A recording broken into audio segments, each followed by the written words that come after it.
સુરતની શાળાઓમાં ફાયર એનઓસીને લઈ કડક કાર્યવાહી કરાઈ। ધોરણ 10 અને 12ની માર્કશીટ લેવા આવનાર સંચાલકોને સૂચના આપવામાં આવી। સુરત ડીઈઓએ ફાયર એનઓસીને લઈ કડક સૂચના આપી હતી। ફાયર એનઓસી અને મોક ડ્રીલનો પણ રિપોર્ટ લાવવા આદેશ કર્યો।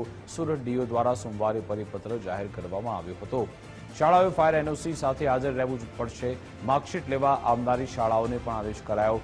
સુરત શહેરની 24 અને ગ્રામ્યની 44 શાળા પાસે ફાયર એનઓસી નથી। ડીઈઓએ એનઓસી વગરની શાળાઓને 10,000નો દંડ પણ ફટકાર્યો છે। શાળાની ફાયર એનઓસીને લઈને જિલ્લા શિક્ષણાધિકારી આક્રમક મૂડમાં જોવા મળી રહ્યા છે અને 23 જેટલી શાળાઓની માન્યતા રદ કરવા માટેની જે તૈયારી છે તે હાથ ધરવામાં આવી છે। જિલ્લા શિક્ષણાધિકારી આપણી જોડે ઉપસ્થિત છે, સીધી વાત કરીશું તેમના જોડે। સર, કઈ રીતની કાર્યવાહી આગામી દિવસોમાં?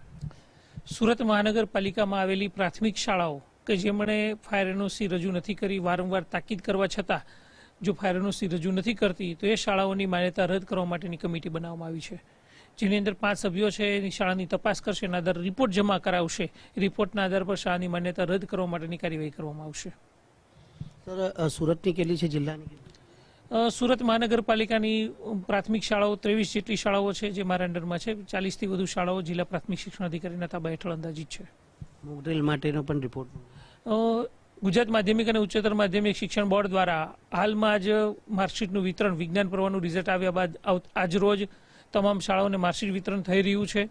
આ માર્કશીટ વિતરણની અંદર તમામ શાળાના કર્મચારીઓ જ્યારે માર્કશીટ લેવા આવે છે ત્યારે તેમની સાથે શાળાનું ફાયર એનઓસીની સર્ટિફિકેટની કોપી માંગવામાં આવે છે। આ ઉપરાંત તમામ સ્ટાફની ફાયર અંગેની તાલીમ થઈ ચૂકી છે, એ અંગેનું બાંયધરીનું પત્રક મંગાવવામાં આવે છે। આ ઉપરાંત વર્ષ 2024-25માં મોક ડ્રીલ કરવામાં આવી છે અને વર્ષ 2025-26માં આવતા શૈક્ષણિક વર્ષની અંદર પણ મોક ડ્રીલ બાળકો અને વિદ્યાર્થીઓ અને શિક્ષકોની સેફટીને ધ્યાનમાં રાખીને કરવામાં આવશે। એની બાંયધરી દરેક સ્ટાફ પાસે, દરેક શાળા પાસે લેવામાં આવી રહી છે, જેથી કરીને વિદ્યાર્થીઓને કે વાલીઓને, શિક્ષકોને કોઈ પણ પ્રકારની મુશ્કેલી ન પડે તેની તકેદારીના ભાગરૂપે એડવાન્સમાં પ્લાનિંગ કરવામાં આવ્યું છે।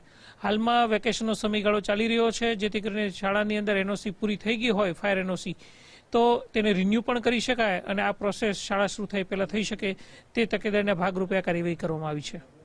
બિલકુલ, કમિટીના રિપોર્ટના આધારે જે 23 શાળાઓએ ફાયર એનઓસી રજૂ નથી કરી તેવી શાળાઓની માન્યતા રદ કરવા માટેની જે કાર્યવાહી છે તે આગામી દિવસોમાં કરવામાં આવશે।